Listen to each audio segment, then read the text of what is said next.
Amém, amados? Abra sua Bíblia, por favor. Salmos de número 42 e 43, vamos ler. Glória a Deus. Todo mundo aí? Dos que não vieram, estão todos aí, né? Os que não vieram, ficaram em casa, evidentemente. A gente assim espera. Me assistam, por favor, assistam a palavra, participem. Salmo de número 42 diz assim: como suspira a corça pelas correntes das águas, assim por ti, ó Deus, suspira a minha alma. A minha alma tem sede de Deus, do Deus vivo. Quando irei e me verei perante a face de Deus? E as minhas lágrimas têm sido o meu alimento dia e noite, enquanto me dizem continuamente: o teu Deus, onde está? Lembro-me destas coisas, e dentro de mim se me derrama a alma, de como passava eu com a multidão do povo, e os guiava em procissão à casa de Deus, entre gritos de alegria e louvor, multidão em festa. Por que estás abatida, ó minha alma? Por que te perturbas dentro de mim? Espera em Deus, pois ainda o louvarei, a Ele meu auxílio e Deus meu. Sinto abatida dentro de mim a minha alma. Lembro-me, portanto, de ti nas terras do Jordão, e no monte Hermon, e no outeiro de Mizar. Um abismo chama outro abismo, ao fragor das tuas catatubas. Todas as tuas ondas e vagas passaram sobre mim. Contudo, ó Senhor, durante o dia me concede a sua misericórdia, e à noite comigo está o seu cântico, em uma oração ao Deus da minha vida. Digo a Deus, minha rocha: por que te olvidaste de mim? Ou se esqueceste? Porque hei de andar eu lamentando sobre a opressão dos meus inimigos? Esmigalham-se-me os ossos, quando os meus adversários me insultam, dizendo: o teu Deus, onde está? Por que estás abatida, ó minha alma? Por que te perturbas dentro de mim? Espera em Deus, pois ainda o louvarei, e Ele meu auxílio e Deus meu. O Salmo, então, o 43. Faze-me justiça, ó Deus, e pleiteia a minha causa contra a nação contenciosa. Livra-me do homem fraudulento e injusto, pois Tu és o Deus da minha fortaleza. Por que me rejeitas? Por que hei de andar eu lamentando sobre a opressão dos meus inimigos? Envia a Tua luz e a Tua verdade, para que me guiem e me levem ao Teu santo monte e aos Teus tabernáculos. Então irei ao altar de Deus, que é a minha grande alegria. Ao som da harpa eu Te louvarei, ó Deus meu. Por que estás abatida, ó minha alma? Por que te perturbas dentro de mim? Espera em Deus, pois ainda o louvarei, a Ele, meu auxílio e Deus meu. Amém? Glória a Deus. Na verdade, a gente está lendo aqui, nós lemos aqui 2 salmos, mas foram escritos toda numa inflexão só. Na verdade, é um coro de um canto do salmista, e o salmista aqui está expressando exatamente uma crise, um problema. Então a gente pode ler no versículo 5, no versículo 11, no Salmo 43, versículo 5, ele está exatamente falando da sua situação, do seu clamor interno. Na verdade, esse salmo, aqui ele didaticamente está dividido, mas ele não é um salmo só praticamente. Mas a gente vai aprendendo com a palavra de Deus, e vamos aprendendo o que isso quer dizer. O que nós percebemos aqui o salmista falando? Que a gente tem sentimentos, que nós temos emoções. Graças a Deus por isso. Amém, igreja? Você imagina não poder sentir? Seria uma coisa muito difícil, muito ruim, porque a gente tanto sente tristeza, mas também sente alegria, sente emoções boas e emoções ruins. Então o sentimento, a emoção, faz parte da nossa existência, coisa que o ser humano tem, que eu e você temos, nós podemos sentir, e isso é uma bênção da parte de Deus. Aqui, evidentemente, o salmista está falando de um momento difícil da vida dele, de um momento de conflito interno. Ele está, na verdade, fazendo um diálogo interno, ele está dizendo de coisas que estão vindo às suas emoções, o seu coração e a sua percepção daquilo que ele está vivendo naquele momento. Enfim, ele está falando de tristeza da alma, está falando de desânimo. Quem até hoje não teve um momento desses? Com certeza, talvez tenhamos tido não poucos, mas muitos momentos de desânimo, de tristeza. E particularmente, irmãos, uma das coisas que nós precisamos aprender na vida é saber lidar com as nossas emoções. Enquanto a gente não aprende a lidar com as emoções, nós não conseguimos avançar. É difícil a pessoa que não sabe dominar as suas emoções ter grandes vitórias, conquistar muitas coisas, porque a nossa vida, por toda a nossa existência, será assim, momentos muito alegres, felizes, mas teremos momentos intensos de crise pessoal. Todos nós passamos por isso. Aqui o salmista, o homem de Deus, está exatamente falando sobre o seu desânimo, o abatimento da sua alma. Algumas vezes a gente pensa em desistir de tudo. Não é verdade, igreja? Você talvez já tenha passado por isso. Uma vez me perguntaram: pastor, você já pensou em desistir? Quantas vezes está perguntando? Um monte de vezes. Tem momentos que é muito difícil. Não é verdade, igreja? Tem momentos que a gente olha a nossa realidade e fala: meu Deus. Eu me lembro um dia que eu estava conversando com a pastora e eu disse: acho que Deus tem um senso de humor muito intenso. Porque Deus deve pensar que eu sou forte, que eu sou fortão. Mas não tem nem espaço para ser fortão, né? Com esse tamanho todo. Eu não tenho essa força toda. Mas é tanta luta, tanta prova, tanta rejeição, tanta coisa que acontece ao nosso redor, que você fala: meu Deus, como é que eu vou vencer isso? Então a gente conclui algumas coisas aqui, e é sobre isso que eu quero falar, sobre essas guerras. Esses dois salmos vão relatar exatamente desses conflitos que o salmista está vivendo, e quem sabe eu e você também estejamos. E é interessante porque algumas vezes você não consegue avaliar o que está lá dentro do coração da pessoa, porque a gente olha só por fora, né, irmãos? Por dentro só Deus. Mas vamos lá. Primeira coisa que talvez você queira anotar: o desânimo da alma pode ocorrer a qualquer pessoa e a qualquer momento. Você não tem controle disso. Você não tem controle.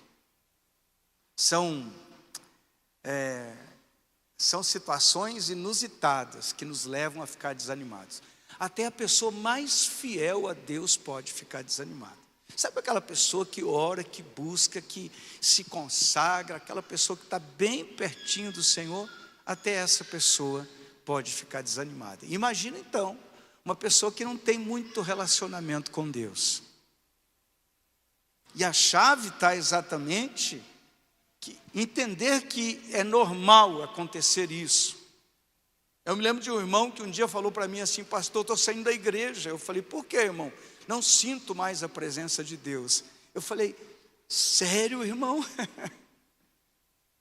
Eu vou procurar um lugar onde eu sinta a presença de Deus. A presença de Deus não é no lugar, é por dentro, não é por fora. A crise é interna, não é externa. O externo a gente vai levando, mas o interno que é o problema. Não é o lugar onde você está, é como você se sente.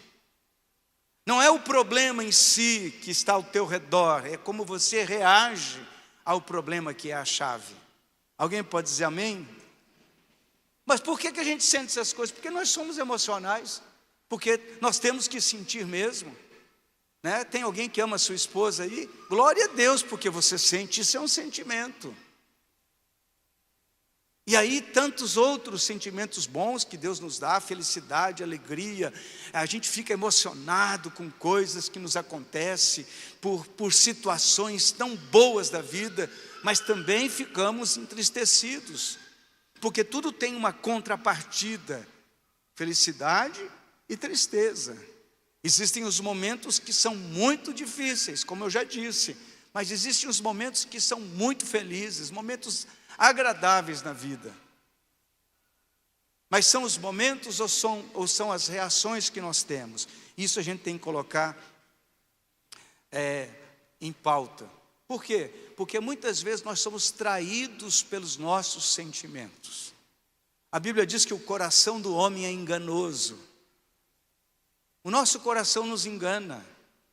O nosso coração tem percepções que a gente podia chamar isso de devaneios, ou a gente podia dizer que isso é como se estivéssemos alucinando a respeito de algumas coisas. Porque muitas das coisas que nós sentimos e que nós percebemos não é real, é coisa da nossa mente, do nosso coração. Eu estou sentindo que alguém está me falando, me olhando com cara feia, que alguém não me ama mais, que alguém não gosta de mim, porque isso, porque aquilo. Algumas vezes real, outras vezes nada a ver com a realidade. Porque os nossos sentimentos, as nossas emoções, elas estão exatamente nas conclusões que nós tomamos das coisas que nos acontecem. Por que uma pessoa encara um problema e vê aquilo como motivo de vitória, e outra pessoa vê o mesmo problema e aquilo é motivo de abatimento, de derrota, de fragilidade, conforme a estrutura interna do coração? Nós precisamos entender que essas coisas fazem parte da nossa vida. O que nos leva a ficar abatido? São tantas as coisas que nos levam a ficar abatido. São muitas coisas que nos faz. Aqui no caso do salmista, ele se encontrava distante de casa, isolado. Ele estava longe da sua terra. A Bíblia, nós lemos aqui, que no versículo 4 do Salmo 42, no versículo 4, quando me lembro disto, dentro de mim derrama a minha alma. Ele estava lembrando do quê? Dos tempos que ele estava na igreja, na casa do Senhor, adorando, celebrando a Deus, que ele podia, junto com os seus irmãos, dar gritos, celebrar o Senhor, e ele estava distante, ele estava isolado daquela oportunidade.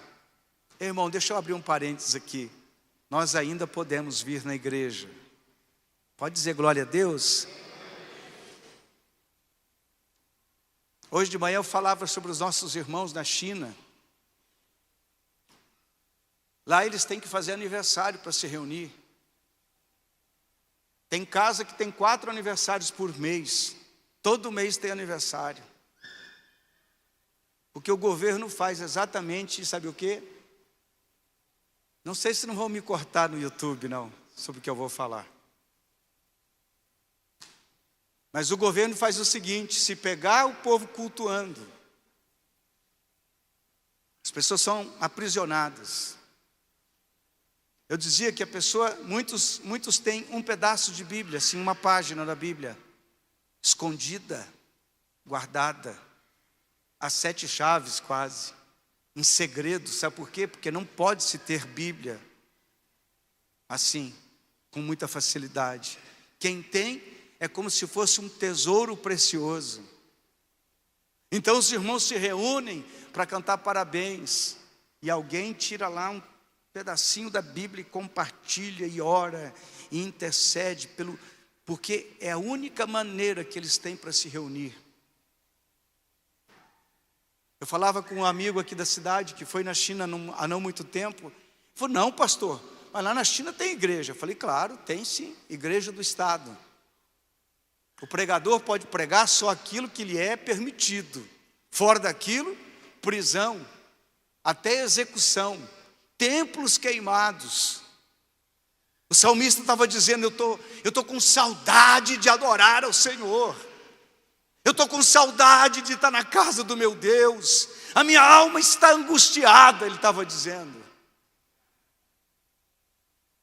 A gente não, irmão, a gente vem à igreja quando dá na telha. Hoje eu não estou com vontade de cultuar. Deus que me espere. Nós não entendemos como é que as coisas funcionam. Hoje eu tive um problema lá em casa, estava saindo de casa, a esposa olhou feio para mim, eu disse, não vou não.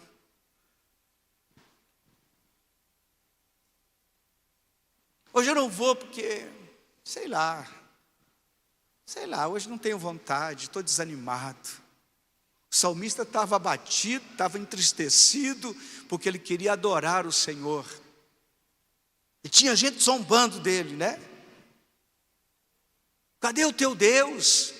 Cadê o Deus que você serve? Como é que você está nessa situação? Eu falei, eu queria estar na casa do Senhor adorando, mas ele estava em exílio, ele estava longe da casa do Deus que ele serve, da nação que ele pertencia, da adoração ao Deus vivo e verdadeiro, ele estava longe. Irmão, cuidado com a tua emoção, porque a tua emoção pode te afastar de Deus, pode prejudicar a tua caminhada, pode impedir você de ser tudo aquilo que Deus quer que você seja. Enquanto eu não desenvolver o fruto do Espírito chamado domínio próprio, eu vou viver sendo levado pelo que os outros dizem, pelos que os outros pensam, e não pelas convicções internas que o Espírito Santo já colocou no nosso coração. Eu quero dizer mais para você, desconfie das suas emoções.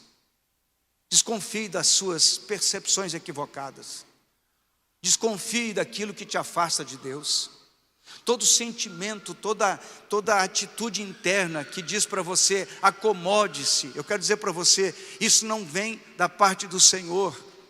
Isso é uma estratégia, é um ardil, é uma artimanha do inimigo para que você não desfrute de tudo aquilo que Deus tem para a sua vida. É evidente que os processos de Deus são um pouco diferentes dos humanos. Algumas vezes nós vamos passar por um deserto. O próprio Espírito Santo levou Jesus para o deserto.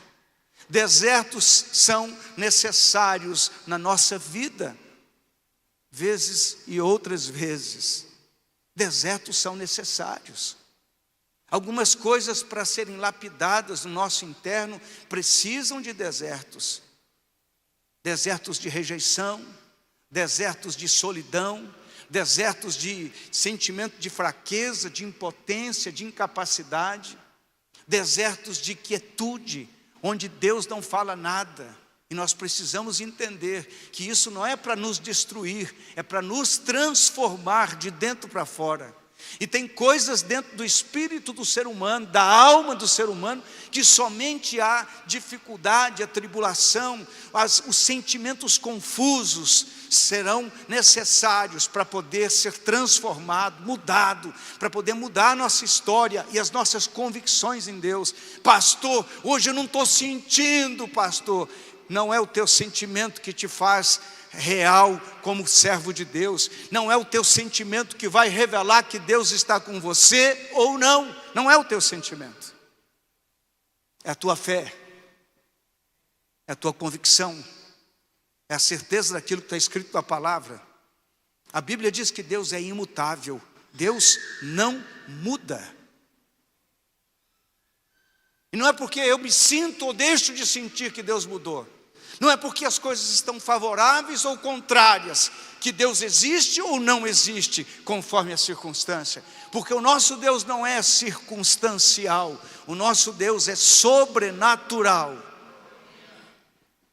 Como eu me sinto hoje? Cuidado como você se sente. Alguém disse com muita sabedoria: quando você está muito alegre ou quando você está muito triste, não tome decisões sérias, porque você pode se equivocar naquilo que você vai fazer. Os momentos de muita euforia não é momento de tomar decisão. O momento de muita tristeza não é momento de tomar decisões sérias. É momento de nos aquietarmos. A Bíblia diz: aquietai-vos e sabei que eu sou Deus. Muitas e muitas vezes na nossa vida temos que ter o equilíbrio para esperar a tempestade passar. Isso é emocional. Toda tempestade vai passar. Toda luta vai passar. Toda rejeição vai passar. Toda dor vai passar. Agora eu tenho que ter equilíbrio para me manter quieto, calmo, sabendo que Deus é Senhor sobre todas as coisas. A pior coisa que nós podemos nos envolver emocionalmente é no momento em que a gente se sente mal. E eu começo a criar um clima interno, um ambiente negativo interno no meu espírito, no meu coração. O salmista estava numa guerra, irmão. O salmista estava guerreando. Por que você está batida, minha alma? Sabe o que é isso? Consciência. Quem é o teu Deus? Quem é o Deus que você serve? É o Deus que o mundo desenhou? É o Deus que o mundo informou? Ou é o Deus da Bíblia? Quem é o Deus que servimos, igreja? Cuidado, irmão. Cuidado com as decisões, cuidado com as atitudes, cuidado com os posicionamentos. É interessante como a gente relativiza as prioridades da vida. Escute o que eu vou falar, escute e preste bem atenção nisso. Eu vou repetir a frase. É interessante como nós relativizamos as prioridades da nossa vida. Porque muitas pessoas têm prioridades conforme as suas emoções. Se as emoções estão boas, as minhas prioridades são uma. Se as emoções estão ruins, as minhas prioridades são outras. Por quê? Porque eu estou baseado em emoções, em sentimentos. Eu ainda não aprendi que o que vai me coordenar a vida, o que vai dizer como eu tenho que ser, não são as minhas emoções, e sim as minhas convicções. Tem momentos que a gente sente vontade de parar com tudo, de voltar atrás. Como tem gente que não entendeu ainda que para romper no mundo espiritual, para romper no mundo natural, para romper em qualquer área da vida, precisa encarar as suas emoções negativas e dizer a elas: fica quieta, minha alma, eu estou esperando em Deus. Quantas vezes, irmãos, pessoas não sabem passar por momento da aflição, da pressão da vida.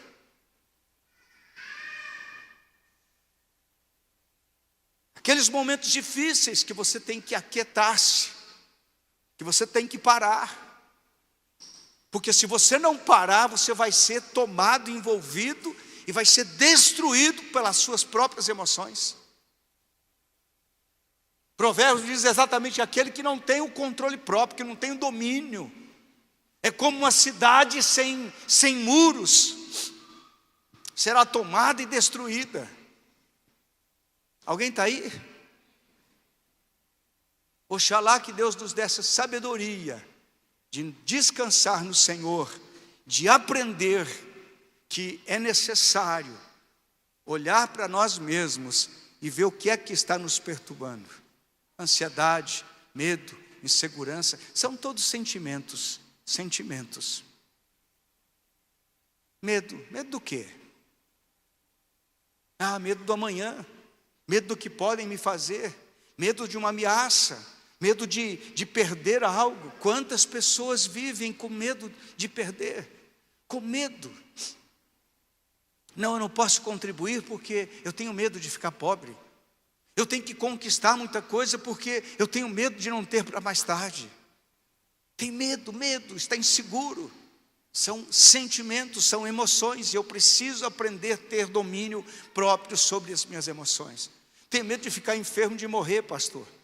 Não tem como, irmão. Se chegou o teu momento, Deus vai recolher você. Isso é inevitável.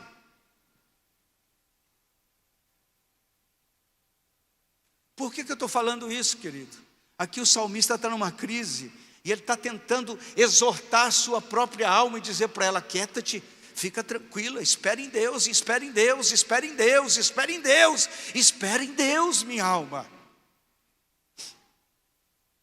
Eu penso que talvez o salmista queria dizer: não seja tola, não seja estúpida, se acalme, deixa Deus operar, deixa Deus fazer o que Ele tem para fazer.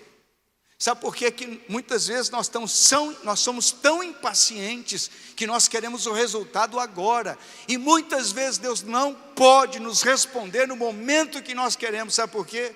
Porque se Deus responder conforme a nossa vontade, nós não vamos saber lidar com tudo aquilo que vai acontecer. Deus precisa preparar circunstâncias, Deus precisa preparar o nosso coração, Deus precisa preparar pessoas, até que aquilo que tem que acontecer na nossa vida, vai acontecer. Pastor, eu já lutei demais, estou pronto para desistir. Se você está pronto para desistir, é porque você não lutou o suficiente. Amém? Eu não sei qual que é a tua luta, qual é o teu problema, qual é a tua dificuldade. Você pode ter uma crise no casamento, você, na tua casa, tua família. Tua esposa pode ser uma grande bênção, aleluia, glória a Deus. Ou pode ser uma tormenta. Quem sabe é o teu marido que é essa tribulação na sua vida. Talvez você esteja desempregado, aflito. Como é que eu vou pagar o aluguel? Como é que eu vou resolver isso? Como é que eu vou... Pode ser. Talvez o médico disse para você: ó, dá não, tchau, você vai morrer. Não sei qual é o problema. Quem sabe você está clamando a Deus e fazendo tudo quanto é coisa para que um problema na justiça seja resolvido. E eu vou dizer para você uma coisa: espere em Deus, confia nele. E a coisa mais difícil para o cristão é exatamente falar para si mesmo: espera em Deus. A gente diz que confia em Deus, que crê em Deus. Você crê em Deus, não crê? Amém? Quem crê em Deus aí, levanta a mão. Acreditar em Deus é diferente de confiar em Deus. Eu acredito que Deus existe, mas eu confio nele. Eu tenho fé realmente que Deus está cuidando da minha vida? Ou eu sou um desesperado, que a partir de qualquer coisa que vai acontecer, eu já surto? Pastor, mas aqui o salmista está em crise. É verdade, irmão. Por isso a gente tem que tomar consciência da fé e saber dizer para a própria alma: aquieta-te, aquieta-te, espere em Deus, espere em Deus. Não fique desesperado, não fale bobagem, não fique se atropelando, falando coisas que não deve. Você já viu uma pessoa desesperada, o que ela diz? Só diz tonterias. Acho que é em espanhol, tonterias. Só diz bobagem. Só diz coisa que não deve. A pessoa desesperada, ela começa a falar, e fica aquela coisa que você fala: meu Deus, o que é isso? Cuidado. Cuidado. Eu acho interessante quando as pessoas que têm ciúme. Já viu? Gente com ciúme, como é que é? Ele fica lutando, uma angústia no coração, desespero. A alma fica tentando controlar o que não pode ser controlado. Desse jeito. Fica quieta, alma. Sossega. Espera no Senhor. Descansa na presença dEle. Fica calmo. Porque a nossa solução, a resposta, se você quiser anotar o segundo ponto. Onde encontramos a solução para essa crise da alma? A solução está em Deus, não tem outra coisa. Somente no Senhor. Alguém pode dizer amém? O salmista começou dizendo o seguinte: por que você está abatido, ó minha alma? Por que você te perturba dentro de mim?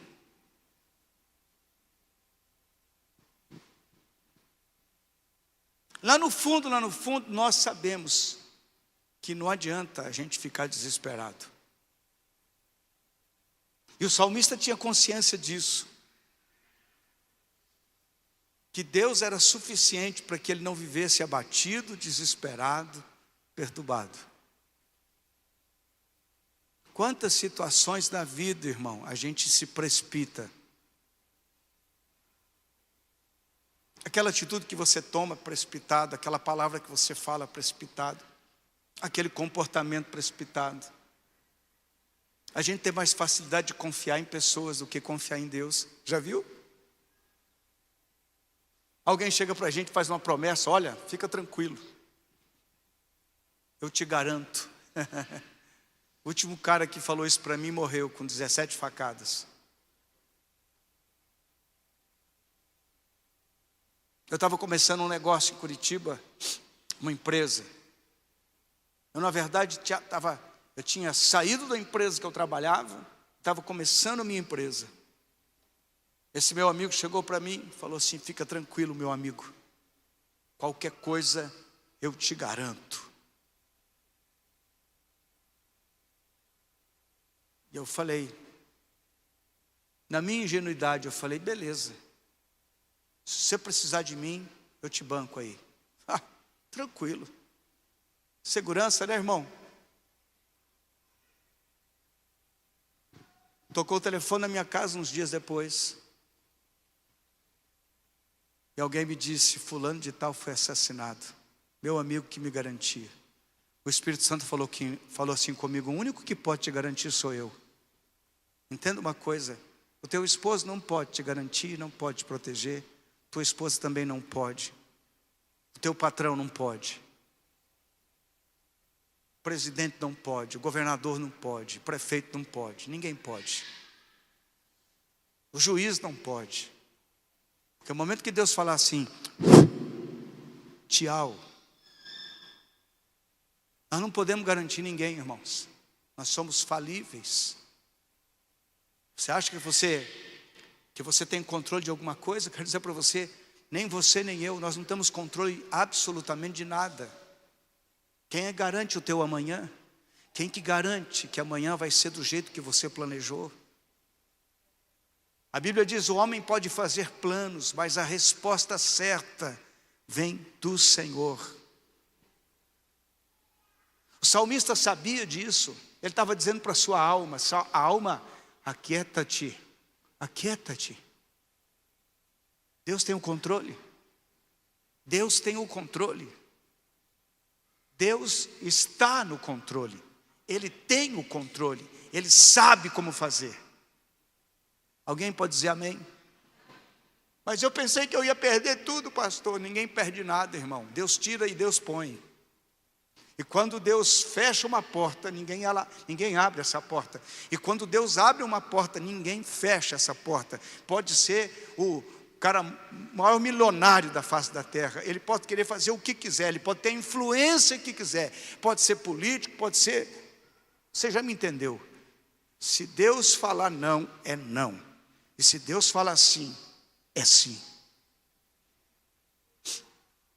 Por que nós estamos procurando resposta em pessoas, em homens, em circunstâncias, em pessoas? Por quê? Por que eu tenho que fazer lobby com alguém? Por que eu tenho que fazer esquema com alguém? Não preciso fazer esquema com ninguém.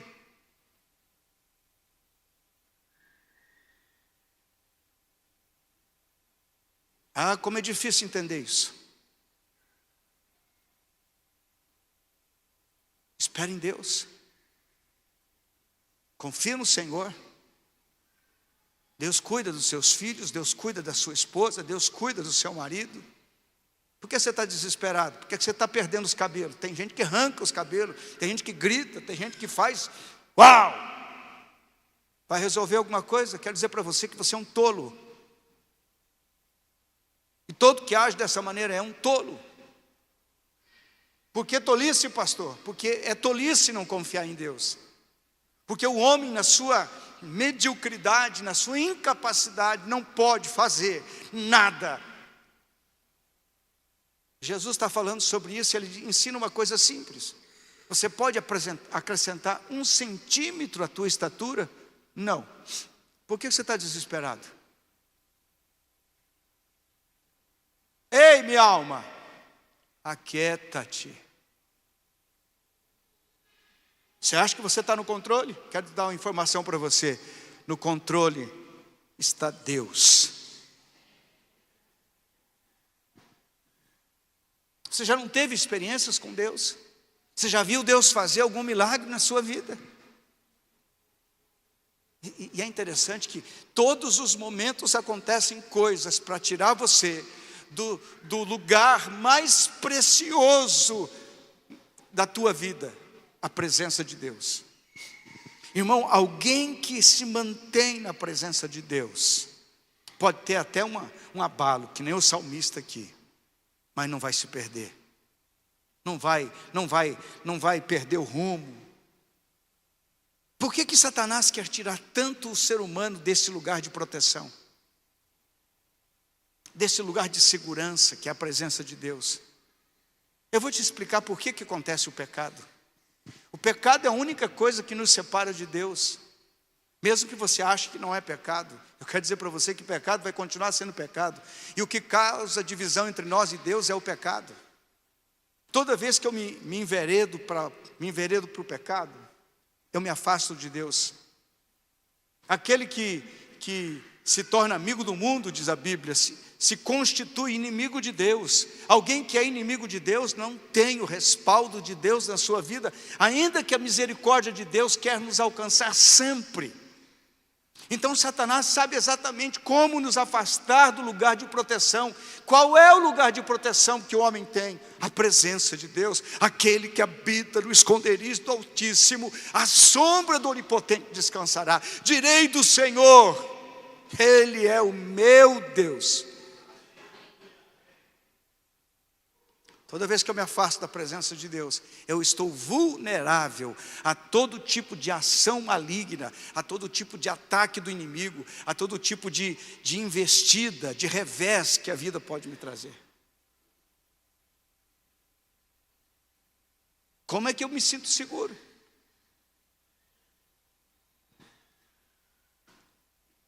João capítulo 14, a Bíblia diz: não vos deixarei órfãos. Alguém pode dizer amém? Então, quando o diabo trabalha para me afastar da presença de Deus, me persuadir, me seduzir, com algum argumento que me afasta de Deus, o que o diabo está querendo fazer com isso? Me convencer que o errado não é errado.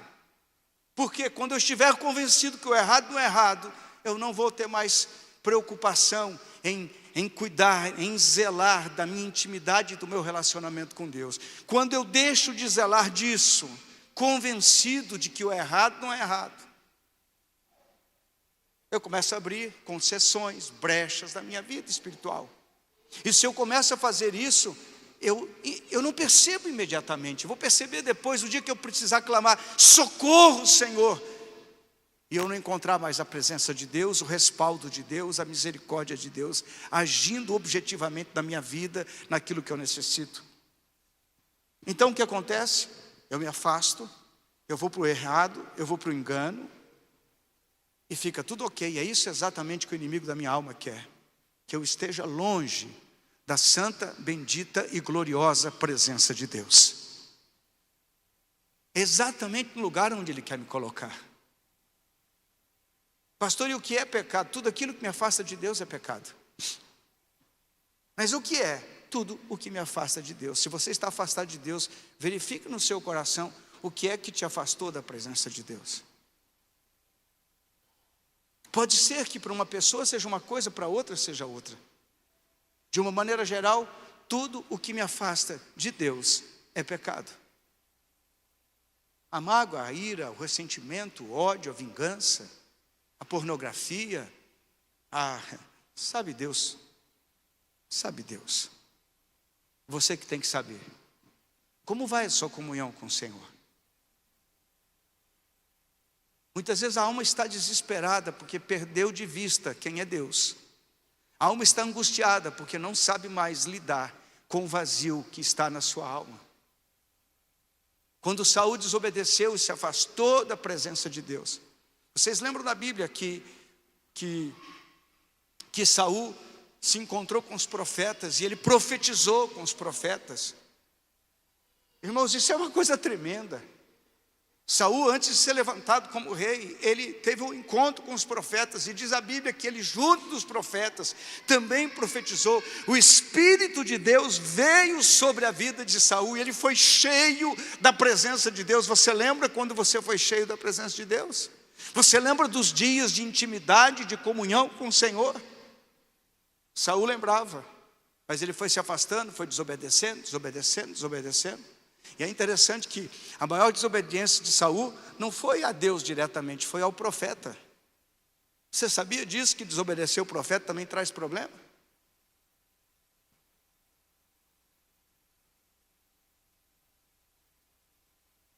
Segunda Crônicas, você vai entender uma coisa interessante. Primeira Crônicas. Se você quiser prosperar, você tem que aprender uma coisa. Você precisa aprender a obedecer o profeta. Mas aí, o que acontece com Saul? Aquele homem que profetizou perdeu a presença de Deus. A Bíblia diz que Davi então tocava a harpa, porque Davi era cheio do Espírito Santo.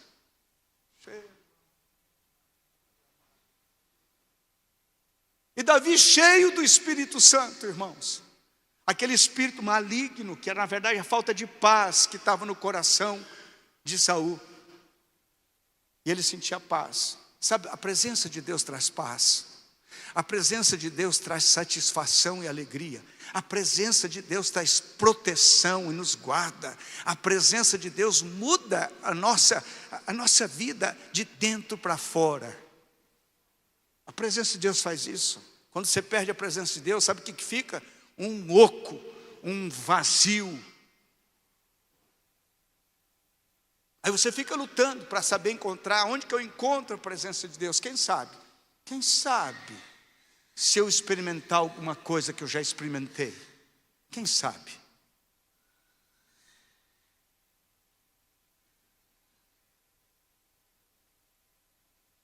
Certamente Saul foi procurar.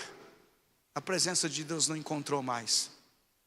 Se você ler a Bíblia, diz que Saul vai lá procurar a pitonisa de Endor, que evoca um espírito, simulando a presença de Deus, para que ele pudesse ter um contato novamente com o sobrenatural. Quero falar para você uma coisa: não procura a pitonisa de Endor em lugar nenhum, irmão. Procure a presença de Deus no caminho do arrependimento, no caminho do quebrantamento e no caminho da conversão novamente, que você vai ver Deus agir outra vez na sua vida. Eu não sei se eu estou me fazendo entender, espero que sim. O Deus que nós servimos é o Deus que opera milagres e maravilhas. Lucas 1,37 diz, porque para Deus não haverá impossíveis em todas as suas promessas. Não tem impossível para Deus. Quando você se volta para Ele, quando você vai para a presença de Deus, você pode dizer para a tua alma assim: fica quieta, minha alma, fica quieta, porque Deus tem o melhor para mim. Você crê que Deus tem o melhor para você? Muitas vezes pode parecer que não, porque muitas vezes a resposta de Deus não é a resposta que eu quero.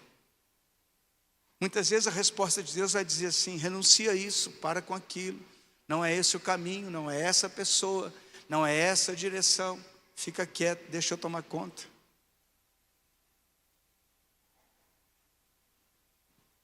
Enfim, Para concluir, o desânimo, a tristeza, o abatimento, a crise, tudo isso faz parte da vida. Até mesmo com você que está aqui na igreja me ouvindo. A gente sabe que muitas vezes a pressão é tão violenta que a pessoa fica desanimada. Mas a gente tem que aprender a olhar para a palavra de Deus e dizer: fica quieta, minha alma. Amém? Nós temos que fazer o quê? Quando vem essa crise, quando vem esse problema, quando vem essa luta, a gente tem que olhar para a gente, tem que conversar. Esse diálogo interno que eu falei tem que acontecer. Eu tenho que fazer perguntas objetivas para mim mesmo. O que é que você está fazendo? Que negócio é esse, seu Antônio? Por que essa crise aí? Para com isso. Reaja, para com essa lamúria, com esse lamento. Para de lamentar, para de reclamar, para de acusar, para de apontar o dedo, para com isso. Você tem que parar com isso. Nós temos que dizer isso para nós mesmos. Isso vai passar, nós vamos vencer isso. Amém? Pare de agir como quem não tem fé, como quem não confia em Deus. Aquieta minha alma. Sabe o que Deus fez, irmãos? Um profeta poderoso, chamado Elias. Você deve lembrar da cena, os profetas, Elias. Desce fogo do céu, desceu fogo. Elias sai dali, Jezabel manda um recado: eu vou te matar, Elias. E Elias faz o quê? De repente entra em crise. Começa a confiar na sua capacidade. Mas o segredo não é confiar na minha capacidade, mas na capacidade de Deus. Alguém pode dizer amém? Elias foge. Sabe o que Elias faz?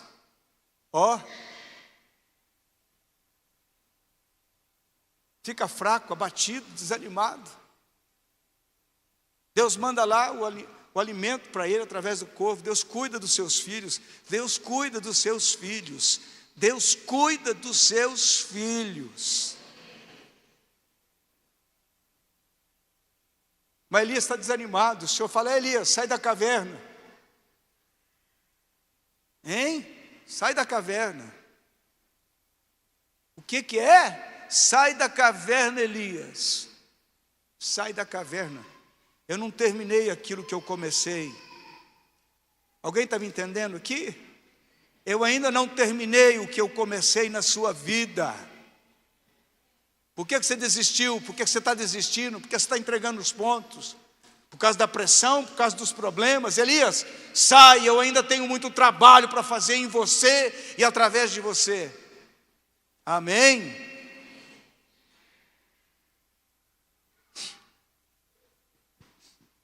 Deus está falando para nós sairmos da nossa caverna emocional. Salmo 37, versículo 5 diz o seguinte: entrega o teu caminho ao Senhor, confia nele e o mais ele fará. Fará sobressair a tua justiça como a luz e o teu direito como o sol ao meio-dia.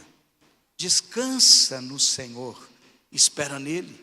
Não te irrites por causa do homem que prospera em seu caminho, por causa do que leva a cabo os seus maus desígnios.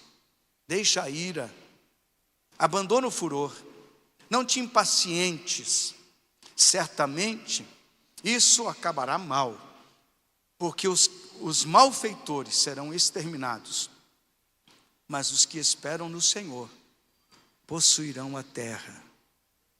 Os que esperam no Senhor alcançarão a promessa. Os que esperam no Senhor vão ver o milagre acontecendo. Estou aqui lembrando de um texto do Novo Testamento. Vamos ver se é isso mesmo. Se eu não estou equivocado. Será que é Gálatas?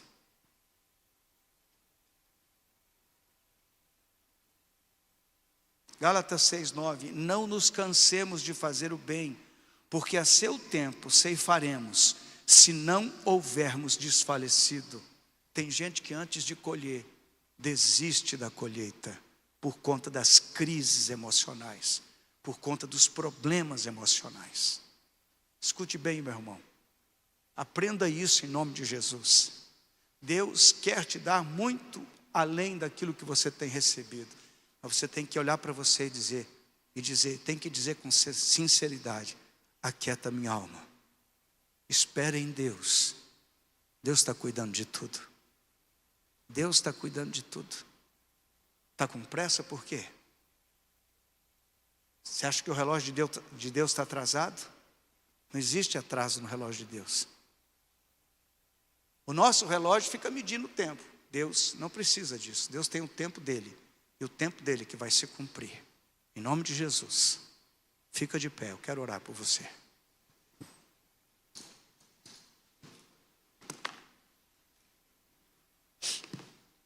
Coloca a mão na altura do seu coração. Apresenta a Deus aquilo que tem perturbado a tua alma. Eu vou orar. Pai, em nome de Jesus, eu quero colocar meu irmão e minha irmã diante do Senhor. Tu és o Deus do tempo certo. Tu és o Deus do tempo kairós. O tempo em que as coisas vão acontecer se nós não desfalecermos. Eu peço ao Senhor que agora mesmo o Senhor venha nos dar essa autoridade para nós ordenarmos a nossa alma para se aquietar. E para saber que o Senhor está no controle, que o Senhor já está operando, que o Senhor já está curando, que o Senhor já está abrindo portas, que o Senhor já está manifestando o teu poder e a tua glória, que o Senhor já está, Senhor, dando ordem aos teus anjos, para que as coisas comecem a mudar. Em nome de Jesus, Pai. Faz com que nosso coração descanse no Senhor. Que toda a aflição, toda a angústia, todo o desespero da nossa alma seja agora mesmo trocado, substituído pela tua bondade e misericórdia, pela tua paz, pela tua presença, pelo teu poder, em nome de Jesus. Senhor, abençoa a igreja, abençoa o teu povo, abençoa os teus filhos, que hoje saiamos daqui totalmente renovados, totalmente esperançosos naquilo que o Senhor está fazendo, naquilo que o Senhor já fez e naquilo que o Senhor há de fazer, Pai. Em nome de Jesus oramos. Abençoa a igreja, em nome de Jesus. Diga assim comigo: Senhor Jesus, eu entrego em tuas mãos toda a minha aflição de alma, toda a minha angústia, toda a minha preocupação. Senhor, eu não quero viver preocupado. Eu quero viver descansado, Senhor, confiante na tua providência. Eu sei que o Senhor opera milagres e maravilhas, e a tua palavra diz que para o Senhor não há impossíveis. Em nome de Jesus, eu declaro agora mesmo que eu vou me lançar em teus braços e vou descansar na tua presença. Guarda a minha vida, guarda a minha família, guarda a minha existência, Senhor. Em nome de Jesus. Amém. Amém. Você recebeu essa palavra no teu espírito, no teu coração? Amém. Descanse, irmão. Espere em Deus. Espere em Deus. Diga para o teu irmão do lado: espere em Deus. Não fica preocupado não. Diga para ele: não fica preocupado não. Deus sabe cuidar de você. Fala para a pessoa que está do seu lado aí: Deus sabe cuidar de você. Amém.